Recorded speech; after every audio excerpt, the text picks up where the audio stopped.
आप देख रहे हैं न्यूज नाउ 24/7 ताज़ा खबरों के लिए हमारे साथ बने रहें। चुनाव को हल्के में मत लीजिए। आज आम आदमी के नेता क्या कह रहे हैं? मोदी जी के राजमहल की बात कर रहे हैं। और आज भाजपा के नेता क्या कह रहे हैं?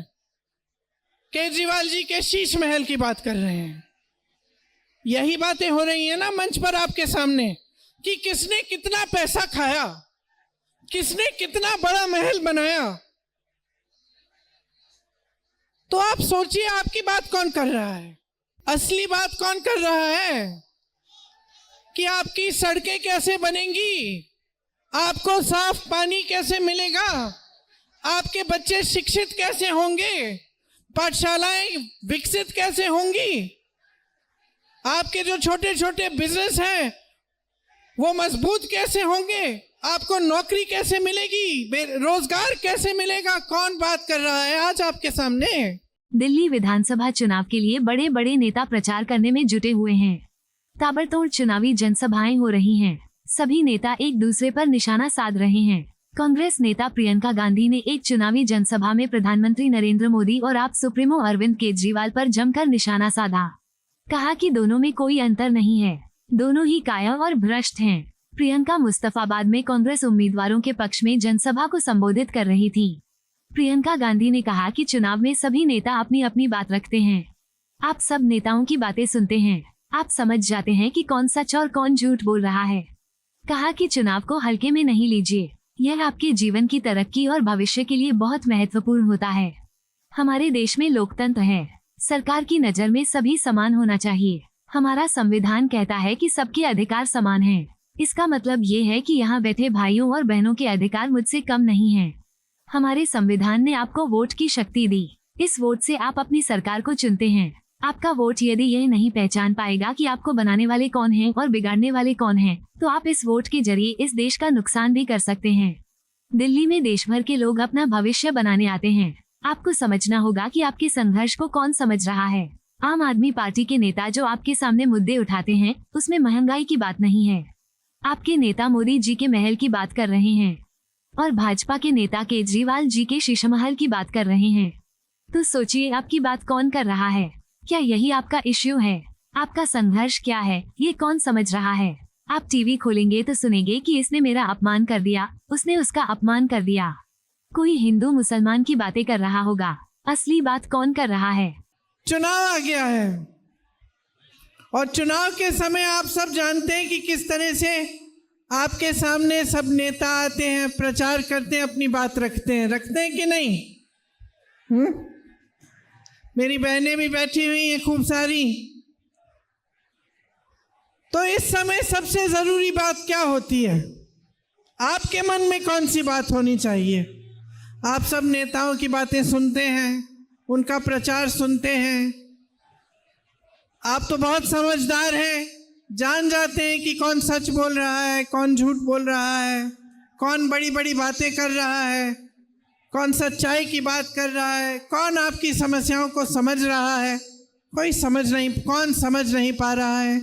ये सब बातें लगभग आप समझ लेते हैं। मैं यहाँ इसलिए आई हूँ क्योंकि मैं आपको ये कहना चाहती हूँ कि चुनाव को हल्के में मत लीजिए। ये चुनाव जो होता है बहुत ही ज़्यादा महत्वपूर्ण होता है। किसके लिए? नेताओं के लिए नहीं, आपके लिए, आपके जीवन के संघर्ष के लिए, आपके जीवन की तरक्की के लिए, आपके जीवन के भविष्य के लिए। देखिए, सरकार होती किस लिए है? इस देश की खासियत यह है कि यह देश लोकतंत्र है। खासियत यह है कि हमारे देश में जो संविधान बना वो सबके लिए बना। तो जो सरकार होती है उसे समान दृष्टि से सबको पहचानना चाहिए। हमारा संविधान कहता है कि सबके अधिकार समान हैं। इसका मतलब है कि यहाँ बैठी मेरी बहनें, यहाँ बैठे मेरे भाई, आपके जो अधिकार हैं वो हमारे अधिकारों से अलग नहीं है। हमारे संविधान ने आपको वोट दिया। वोट की शक्ति दी। ये वोट की शक्ति क्या है? ये वो अधिकार है जो आपके पास भी है, प्रधानमंत्री के पास भी है, इन नेताओं के पास भी है। सबका समान अधिकार है। इस वोट से आप अपनी सरकार को चुनते हैं। अपने संविधान को या तो आप मजबूत बनाएंगे, अपने देश को मजबूत बनाएंगे, या फिर उसको कमजोर करेंगे। आपका वोट अगर ये नहीं पहचान पाएगा कोई इस देश को बनाने वाले कौन हैं और बिगाड़ने वाले कौन हैं, तो आप इस वोट के जरिए इस देश का नुकसान भी कर सकते हैं। इसीलिए आपको बहुत संजीदगी से सोचना पड़ेगा, समझना पड़ेगा कि चुनाव के समय आपके निर्णय का क्या महत्व है। देखिए, ये दिल्ली शहर है, देश का केंद्र है, दुनिया के सबसे बड़ी शहरों में से एक शहर है। कि ये जो हमारा शहर है, ये दुनिया में से सबसे बड़ी शहरों में गिना जाता है। समझे आप? इसका पुराना इतिहास है, सदियों पुराना इतिहास है, हजारों साल पुराना इतिहास है। यहां आज भी देश भर से लोग अपना जीवन बनाने के लिए आते हैं, पलायन करके छोटे छोटे गांव से, अलग अलग प्रदेशों से यहां आते हैं। उनकी सोच ये होती है कि हम दिल्ली जाएंगे, अपना जीवन बनाएंगे, भविष्य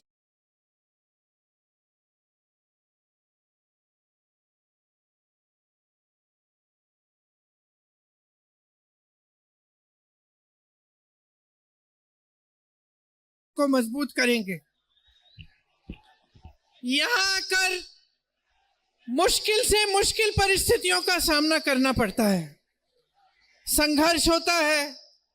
गांव छोड़ के आते हैं, यहां रहते हैं, परिवार गांव में होता है, छोटे छोटे कमरों में 4-5 लोग इकट्ठे रहते हैं, संघर्ष करते हैं, कहीं नौकरी ढूंढते हैं। जब अपना परिवार ला पाते हैं, परिवार को भी ले आते हैं, परिवार के अन्य सदस्य नौकरी करते हैं, और इस तरह से अपना गुजारा करके अपने बच्चों का भविष्य मजबूत बनाने की कोशिश करते हैं।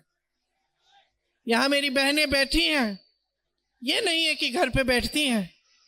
अगर इस शहर में महिला रहती है तो कहीं ना कहीं वो भी काम कर रही है, किसी के घर में काम कर रही होगी, या जॉब कर रही होगी यहाँ, या अपनी मेहनत, अपना हुनर कहीं और दिखाकर कमाई करती होगी। तो आज जो परिस्थितियां हैं वो ये हैं कि हर परिवार में एक नहीं 2-3 सदस्य काम करते हैं। आप मेरी बहनें जब जॉब करने जाती हैं या किसी के घर में काम करती हैं, किसी ऑफिस में काम करती हैं, फिर भी घर आके मेहनत करती हैं, फिर भी आपको घर आके अपने बच्चों को संभालना पड़ता है। किसने खाना खाया, नहीं खाया, कौन बीमार है, किसने पढ़ाई की, नहीं की, तो आपकी तो दुगनी मेहनत है। और आज सबसे बड़ी समस्या क्या है? सबसे बड़ी समस्या यह है कि चाहे आप जितनी भी मेहनत कर लो, चाहे अपना छोटा बिजनेस आपने शुरू ना किया हो, छोटे दुकानदार ना हो आप, या कहीं मजदूरी कर रहे हो, या कहीं पे आप नौकरी कर रहे हो, चाहे आपके घर में महिलाएं भी काम कर रही हैं, आप भी काम कर रहे हो, अन्य सदस्य काम कर रहे हैं, फिर भी पैसे काफी नहीं हो रहे हैं, फिर भी गुजारा करना मुश्किल हो गया है। आज परिस्थितियां ये हैं कि चुनाव के समय जो आम आदमी के पार्टी के नेता आते हैं, वो आपके सामने जो इश्यूज उठाते हैं, जो बातें उठाते हैं, उससे आपकी महंगाई की जो सफर है, जो संघर्ष है, जो महंगाई से आप जूझ रहे हैं, उसकी बात नहीं है। आज आम आदमी के नेता क्या कह रहे हैं? मोदी जी के राजमहल की बात कर रहे हैं। और आज भाजपा के नेता क्या कह रहे हैं? केजरीवाल जी के शीश महल की बात कर रहे हैं। यही बातें हो रही है ना मंच पर आपके सामने, कि किसने कितना पैसा खाया, किसने कितना बड़ा महल बनाया। तो आप सोचिए आपकी बात कौन कर रहा है? आप सोचिए कि क्या यही है आपके इशू आज? क्या यही है बातें जिनके बारे में आपको सोचना है कि कौन किस पे क्या इल्जाम लगा रहा है चुनाव के समय? आपका जीवन क्या है इसको कौन समझ रहा है? आपके संघर्ष क्या है इसको कौन समझ रहा है? आपस में फूट डालने का काम कर रहे हैं। सुबह से शाम तक आप टीवी चलाएंगे, कोई फिजूल का इशू उठा लिया, कोई कहेगा मेरा अपमान कर दिया, कोई और कहेगा उसका अपमान कर दिया, कोई हिंदू मुसलमान के बीच बैर खड़ी करने की कोशिश करेगा, कोई जाति की बात करेगा। असली बात कौन कर रहा है कि आपकी सड़कें कैसे बनेंगी, आपको साफ पानी कैसे मिलेगा, आपके बच्चे शिक्षित कैसे होंगे, पाठशालाएं विकसित कैसे होंगी, आपके जो छोटे छोटे बिजनेस हैं वो मजबूत कैसे होंगे, आपको नौकरी कैसे मिलेगी, रोजगार कैसे मिलेगा। कौन बात कर रहा है आज आपके सामने? आपकी समस्याएं जो है कोई समझ रहा है? आप सुबह उठते हैं, आप सोचिए, सुबह उठते हैं, मंजन करते हैं कि नहीं करते?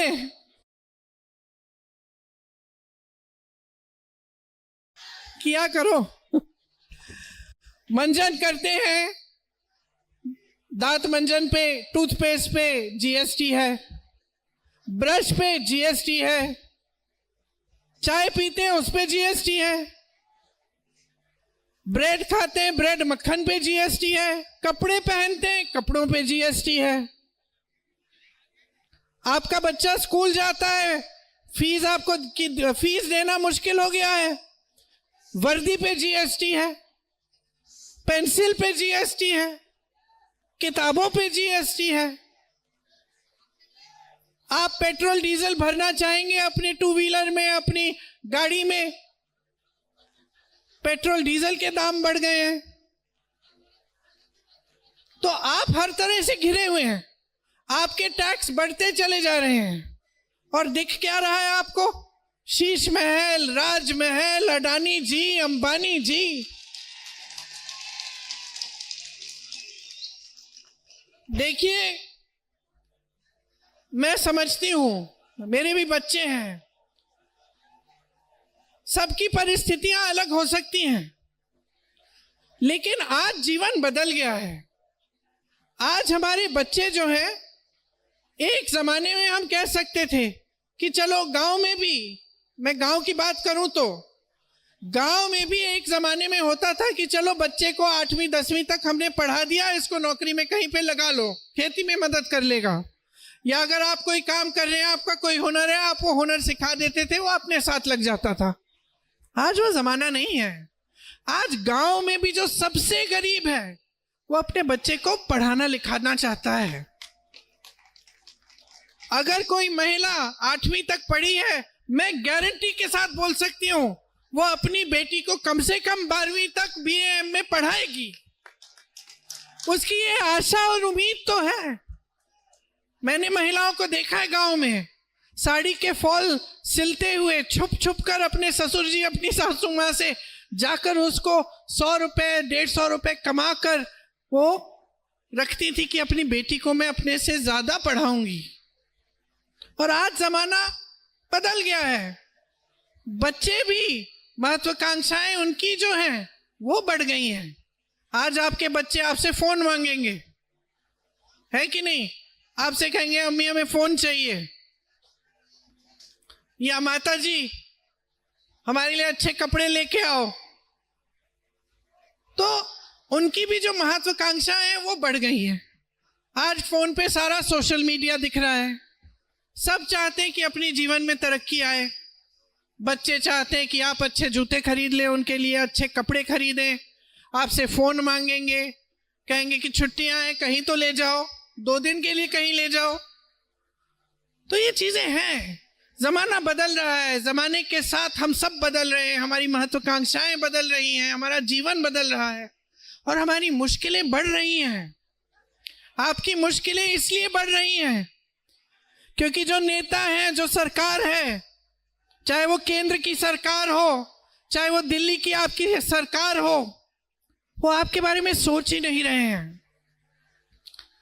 उनके लिए ये बात हो गई है कि चुनाव के समय हम आपके सामने आकर कुछ भी कह देंगे, उसके बाद आपको भूल जाएंगे, आपके काम नहीं करेंगे, आपके संघर्ष में शामिल नहीं होंगे, आपके जीवन में तरक्की लाने की कोशिश नहीं करेंगे।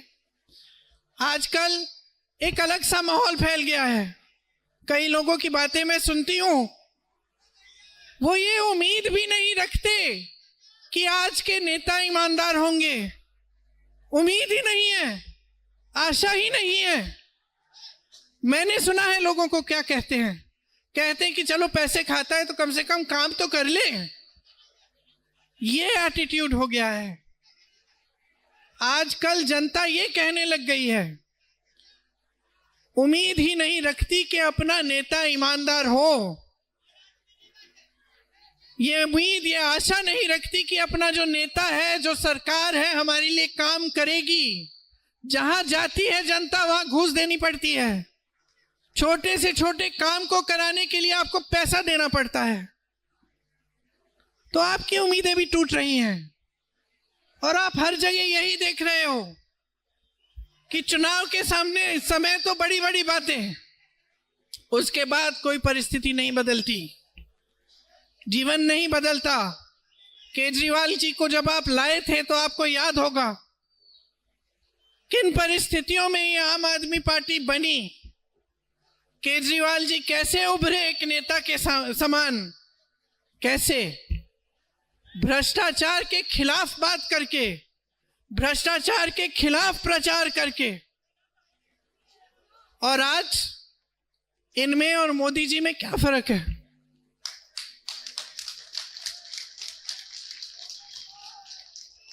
कहीं शीश महल, कहीं राजमहल। मोदी जी कहते हैं कि नेहरू जी की वजह से सब गलत हो रहा है, अपनी खुद कोई जिम्मेदारी नहीं लेते, अपनी बात कभी नहीं कहते कि 10 सालों में मैंने क्या किया। कहते हैं कि वो फलाने कांग्रेस की सरकार में ऐसा हुआ इसलिए ये वो। केजरीवाल जी मोदी जी को दोष देते हैं।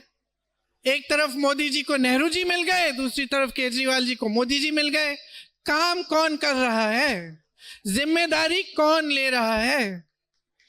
मेरी दादी इंदिरा गांधी जी कहती थी, 2 तरह के इंसान होते हैं, 2 तरह के व्यक्ति होते हैं। एक जो काम करता है, चुपचाप काम में लगता है, काम करता है। दूसरा जो बहाने बनाता है और किसी और के काम का श्रेय लेता है।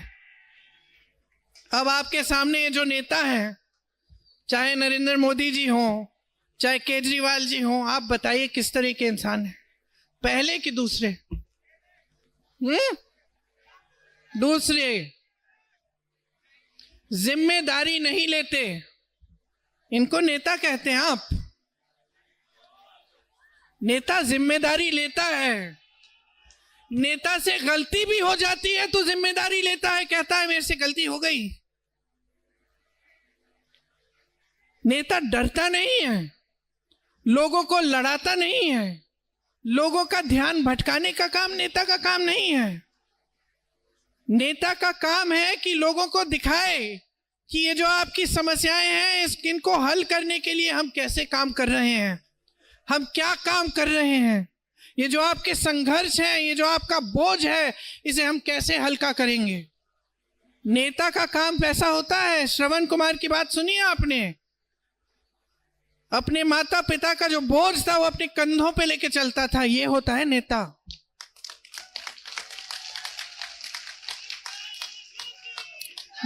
नेता वो होता है जो एकदम निडर होके, निर्भय होके सच बोलता है, वो नेता होता है। आपने राहुल गांधी को देखा है, वो नेता है। चाहे किसी को बात पसंद आए नहीं आए, किसी को सच कड़वा लगे, फिर भी सच बोलने से नहीं कतराते। वो नेता जो 4000 किलोमीटर पैदल आपके लिए चलता है कि ये देश एक होना चाहिए, वो नेता है। ये तो कायर हैं, ये तो कायर हैं, दोनों समान हैं, भ्रष्ट हैं, कायर हैं। ये पहले अपने लिए करेंगे, उसके बाद जनता के बारे में सोचेंगे। यही इनकी परंपरा रही है। अगर भाजपा की आप पूरी राजनीति देखेंगे तो शुरू से अंत तक फूट फैलाने की राजनीति है। यहां दिल्ली में देखिए, यहां शीला दीक्षित जी थी, वो नेता थी, कितना काम किया उन्होंने, और आज उनकी दिल्ली को देखिए, हवा को देखिए। आपके छोटे छोटे बच्चे नेबुलाइजर ले रहे हैं, सांस नहीं ले पा रहे हैं। प्रदूषण इतना बढ़ गया है और इनकी तू मैं कुछ नहीं है। यहाँ सड़कें नहीं बनी है ठीक ढंग से, पानी नहीं मिल रहा है आपको, महंगाई से आप जूझ रहे हैं, हर जगह बेरोजगारी ही बेरोजगारी, और आपको कोई पूछ रहा है? आप सोचिए, यहां पलायन करके इतने लोग आते हैं, कोशिश करते हैं अपना जीवन बनाने का। सरकारी विभागों में 25,000 से ज्यादा पद खाली पड़े हैं। भाई क्यों नहीं भरे? कोई कमी है बेरोजगार बच्चों की? भर लो ना, कौन रोक रहा है आपको?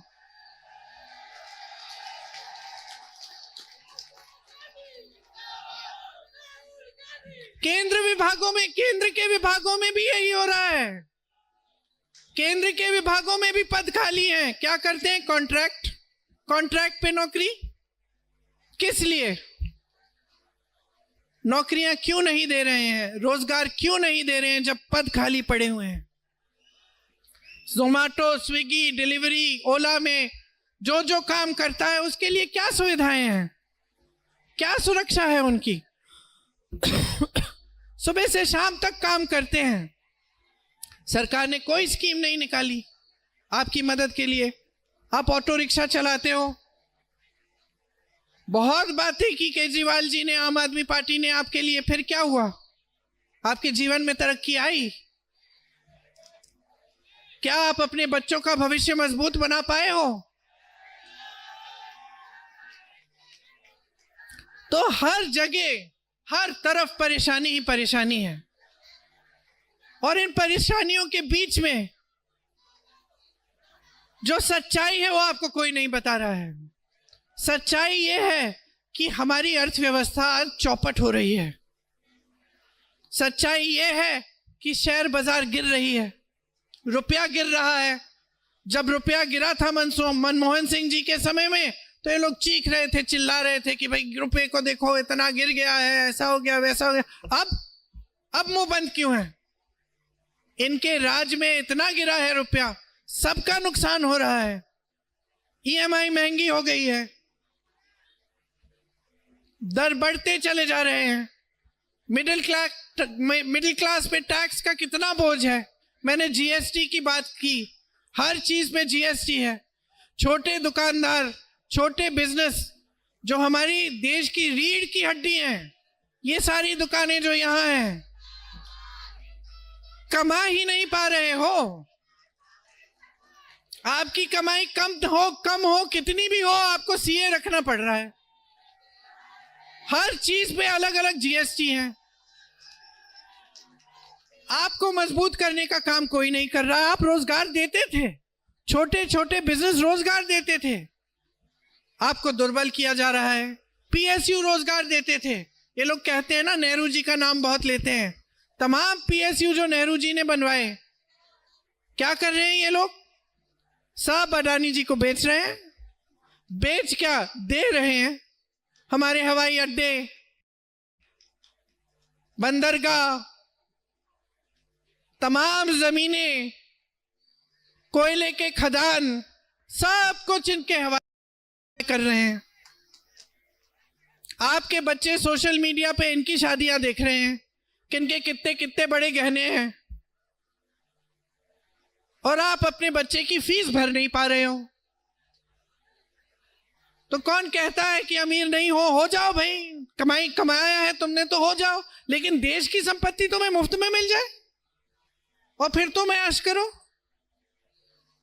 और देशवासी जूझ रहे हैं महंगाई से, कोई बीमार पड़ता है अस्पताल नहीं पहुंचा पा रहे हैं, सुविधा ही नहीं है। कोई घर पे बीमार पड़ जाता है तो क्या करना पड़ता है आपको, प्राइवेट में जाना पड़ता है, सुविधा ही नहीं है ठीक ढंग की आपके लिए। बहुत बड़ी बड़ी बातें हैं पाठशालाओं की, अस्पतालों की, लेकिन जमीन पर धरातल पर कुछ नहीं है। और ये मेरे कहने से मत मानिए, अपने जीवन को देखिए। पिछले 10 सालों में जब से भाजपा की केंद्र में सरकार रही है, जब से आम आदमी की सरकार दिल्ली में रही है, तब से बताइए आपकी कितनी तरक्की हुई है। शीला दीक्षित जी ने जो काम किया आपके सामने है, बड़े बड़े ब्रिज बनाए, हाईवे बनाए, बिजनेस को मदद किया, आगे बढ़ाया, मेट्रो बनाई। जिस चीज का शिलान्यास शीला जी ने किया उसका श्रेय ये लोग ले रहे हैं, मेट्रो में बैठ के सफर कर रहे हैं मोदी जी।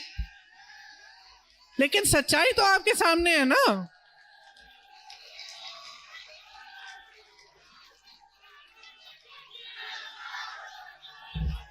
तो आप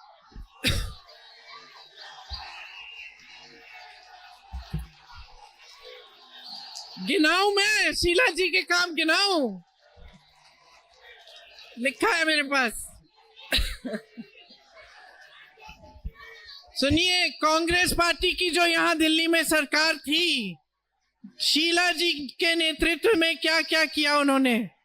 देश की सर्वश्रेष्ठ मेट्रो दिल्ली में बनानी शुरू की, कॉलोनियों का नियमितीकरण किया, पानी और सुअर के लिए सुधार की योजनाएं बनाई, बेहतरीन सड़कें और ट्रैफिक का सिस्टम बनवाया, दिल्ली का सुंदरीकरण किया, सैकड़ों पार्क बने, ग्रीन एरिया बढ़ाया, सीएनजी बसेस में डलवाई ताकि ये प्रदूषण कम हो, 70 फ्लाईओवर बनाए, अंडरपास बनाए, सिग्नेचर ब्रिज बनाया, मॉल बनाए, बिजनेस कॉम्प्लेक्स बनाया, नया सचिवालय बनाया, कनॉट प्लेस का सुंदरीकरण कराया, नए सरकारी आवास बनाए, मजबूत इंफ्रास्ट्रक्चर बनाया। श्री मनमोहन सिंह जी और श्रीमती शीला दीक्षित जी ने जितना किया वो सब आपकी आंखों के सामने है। मैं इन सब से पूछना चाहती हूँ मोदी जी से, मोदी जी आपने क्या किया? आपने क्या किया दिल्ली के लिए? केजरीवाल जी आपने दिल्ली के लिए क्या किया? थोड़ी सी हिम्मत कर लीजिए, अपनी कायरता को 2 मिनट के लिए परे करके और इस देश की जनता को, दिल्ली की जनता को बता दीजिए क्या किया है आपने। आपने फूट फैलाई है, ये सब जनता जानती है। आपने फिजूल के मुद्दे उठाए हैं हर बार, हर चुनाव में, ऐसे मुद्दे जिससे कोई मतलब नहीं है जनता का, जनता के संघर्षों का। आपने एक चुनाव में एक बार इस देश की जनता के काम की बात नहीं की। सच्चाई ये है, असलियत ये है।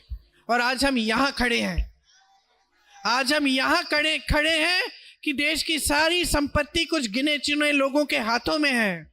कर्ज माफ होते हैं उनके, कर्ज उठाती है जनता। बेटी की शादी करनी पड़ती है तो कर्ज उठाना पड़ता है, बच्चों को ट्यूशन पढ़ाना पड़ता है, इम्तिहान कराने के लिए तो कर्ज उठाना पड़ता है। देश के गांव गांव में खेती करनी पड़ती है, कर्ज उठाना पड़ता है। 50-50 हजार रुपए के, लाख रुपए के लिए लोग आत्महत्या कर रहे हैं, किसान आत्महत्या कर रहे हैं। स्टूडेंट परीक्षा देकर आत्महत्या कर रहे हैं क्योंकि दे देकर थक गए हैं और घोटाले पे घोटाला होता है। माँ बाप लोन लेके फीस भर रहे हैं। बच्चों को शर्म आती है कि माँ बाप इतना संघर्ष कर रहे हैं लेकिन हमें रोजगार नहीं मिल पा रहा है। ये हालत बना दी है इन लोगों ने। आप कांग्रेस की सरकारों को देखो, मेरी बातों पे मत जाओ, मेरी बातों पे मत जाओ। कांग्रेस की सरकारों को देखो, कहां कहां क्या क्या हो रहा है। राजस्थान, मध्य प्रदेश, छत्तीसगढ़ और तेलंगाना और कर्नाटक में जब जब हमारी सरकार थी हमने किसानों का कर्ज माफ किया। हिमाचल में महिलाओं को 1500 रुपए हर महीने मिलते हैं। कर्नाटक में 2000 रुपए मिलते हैं। झारखंड में 2500 रुपए मिलते हैं। कर्नाटक, तेलंगाना और झारखंड में 200 यूनिट बिजली की मुफ्त में मिल रही है आज के दिन। तेलंगाना में कांग्रेस की सरकार है, 10 लाख तक मुफ्त इलाज है। हिमाचल प्रदेश में कैंसर के मरीजों के लिए मुफ्त इलाज है। हिमाचल और कर्नाटक में बुजुर्गों को घर बैठे इलाज की सुविधा दी जा रही है। राजस्थान में जब हमारी सरकार थी तो चिरंजीवी योजना थी, 25 लाख तक इलाज मुफ्त में हो रहा था। मैं बार बार हर मंच पर यह कहती हूं, खुद मेरे आंखों में आंसू आए जब मैं राजस्थान गई थी। उस समय एक शख्स थे, उन्होंने मुझे कहा कि उनकी पूरी हार्ट की जो सर्जरी थी पूरी मुफ्त में हुई। किसी को कैंसर था, उसको सिर्फ 100 या 150 रुपए जो फॉर्म था उसको भरने की फीस देनी पड़ी, सारा इलाज मुफ्त हुआ। ये कर सकती है सरकार आपके लिए। ये चीजें करनी चाहिए हर सरकार को। राजस्थान में पहली बार कांग्रेस की सरकार जब थी तो गिग वर्कर की बिल लाई। मैंने ओला, उबर, जोमैटो डिलीवरी वाले जो रोजगार करते हैं उनकी बात की, उनके लिए एक बिल लाए। तेलंगाना में इनको 10 लाख का बीमा मिल रहा है, कर्नाटक में 4 लाख का बीमा मिल रहा है। मैं यहां आ रही थी, एक बस पे मैंने देखा मोदी जी का चेहरा और भाजपा का कमल का फूल, और उस पे लिखा है आपको गैस सिलेंडर 500 रुपए में मिलेगा। वाह वाह वाह वाह। अब चुनाव आ गया है तो आप 500 रुपए में दे सकते हैं। और इतने सालों से जो मेरी बहनें यहाँ पे 1200 रुपए, 900 रुपए, 1100 रुपए ऐसे बढ़कर गैस सिलेंडर के लिए दे रही थी, वो तो उस समय भी आप दे सकते थे क्या 500 रुपए के लिए? अगर आज दे सकते हैं तो उस समय दे सकते थे। उस समय क्यों नहीं दिया? क्योंकि वोटों का सौदा कर रहे हैं आप। वोटों का सौदा हो रहा है, झूठ बोला जा रहा है। पहचानिए मेरी बहनें और भाइयों, पहचानिए कि आपके साथ एक बहुत बड़ा खेल हो रहा है। गरीबों का घर बनाने के लिए कर्नाटका की सरकार मदद कर रही है, आज 3.5 लाख रुपए दे रही है। हिमाचल में 7 लाख रुपए मिल रहे हैं। तेलंगाना में 5 लाख रुपए मिल रहे हैं। कर्नाटक में जो हमारी गारंटी की योजनाएं हैं, सुन लीजिए, महत्वपूर्ण मुद्दा है। जो हमारी गारंटी की योजनाएं हैं उनसे हर परिवार को सालाना 55,000 रुपए का लाभ हो रहा है। हो रहा है। हम ये नहीं कह रहे हैं कि करेंगे, हम करके दिखा रहे हैं। इसीलिए मैं चाहती हूं कि आप समझें कि दिल्ली के लिए कांग्रेस पार्टी कौन सी गारंटी दे रही है। दिल्ली के लिए कांग्रेस पार्टी प्यारी दीदी योजना लाएगी, जिससे महिलाओं को हर महीने 2500 रुपए मिलेंगे। जीवन रक्षा योजना लाएंगे, जिससे 25 लाख तक आपको मुफ्त इलाज मिलेगा। युवा उड़ान योजना लाएंगे, जिसमें युवाओं को 1 साल की अप्रेंटिसशिप के लिए 8,500 रुपए हर महीने मिलेंगे। फ्री बिजली योजना लाएंगे जिससे 300 यूनिट बिजली आपको मुफ्त में मिलेंगी। महंगाई मुक्ति योजना लाएंगे जिससे 500 में गैस सिलेंडर और फ्री राशन का किट मिलेगा। और मेरे पूर्वांचली भाइयों और बहनों के लिए खास तौर से एक अलग मंत्रालय बनाया जाएगा और एक अलग बजट बनाई जाएगी। तो देखिए, शुरू में मैंने कहा कि ये जो वोट है आपका, इसको हल्के में मत लीजिए। ये एक बहुत महत्वपूर्ण चीज है। ये आपके संविधान को बचाकर रखता है, आपको बचाकर रखता है। संविधान आपका सुरक्षा कवच है। अगर इस देश में आपका संविधान नहीं बचेगा, अगर संविधान मजबूत नहीं रहेगा, तो आपके अधिकार कमजोर होंगे। और इन 10 सालों में अगर भाजपा ने एक चीज की है तो जनता को कमजोर करने का काम किया है। चाहे आर्थिक तौर पर, चाहे राजनीतिक तौर पर, चाहे मानसिक तौर पर। इनकी जो विचारधारा है, इसको समझिए। सारी सत्ता केंद्रित करके रखते हैं। सारी सत्ता एक इंसान के हाथ में होनी चाहिए। और आम आदमी पार्टी के केजरीवाल जी की विचारधारा भी इतनी ही है, ऐसे ही है। सारी सत्ता सिर्फ इन्हीं के हाथों में है। ये देश कभी ऐसे चल नहीं सकता है। सच्चाई ये है कि इस देश में हजारों करोड़ों लोगों की आशाएं, महत्वाकांक्षाएं हैं। हजारों करोड़ों लोगों की अलग अलग अभिव्यक्तियां हैं, सैकड़ों भाषाएं हैं, अलग अलग रहन सहन के तरीके हैं। और ये भारत, ये देश हमारा अनोखा इसलिए है, इसकी खासियत ये है कि ये जितने भी लोग हैं, चाहे कितने भी अलग हों, इनका रहन सहन, इनके धर्म, इनकी जातियां, इन सब को समान दृष्टि से ये लोकतंत्र देखता है। तो ये लोकतंत्र जो है, ये एक बहुत ही बड़ी चीज है। इसको समझना बहुत ही जरूरी है। ये लोकतंत्र वो चीज है जिससे आज तक ये देश बचा है। आसपास के देशों को देखिए, आज पाकिस्तान को देखिए, बांग्लादेश को देखिए, श्रीलंका को देखिए, नेपाल को देखिए और अपने भारत को देखिए। आज भारत बुलंद है, आज खड़ा है, आज मजबूत है, क्योंकि हमारे देश में हमेशा से, जब से हमें आजादी मिली, तब से लोकतंत्र मजबूत रहा। लेकिन इनके हाथों में पिछले 10 सालों से ये लोकतंत्र कमजोर होने लगा है। ये लोकतंत्र कमजोर होने लगा है, आपके अधिकार कमजोर होने लगे हैं, आपकी संपत्ति आपसे छीनी जा रही है, बड़े बड़े उद्योगपतियों को दी जा रही है। तो आप समझिए, ऐसी सरकार लाइए जो आपकी संपत्ति आपके जेब में वापस डाले।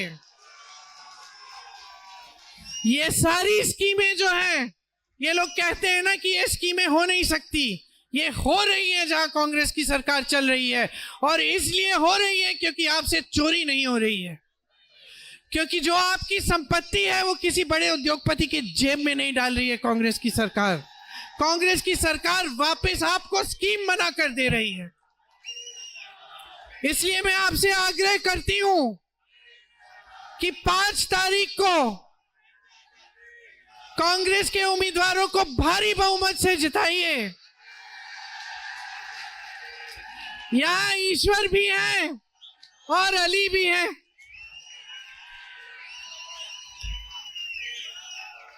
ईश्वर भी है और अली भी है और आपका साथ है। तो इस देश को मजबूत बनाने वाली राजनीति भी आए, आपको मजबूत बनाने वाली राजनीति भी आएगी।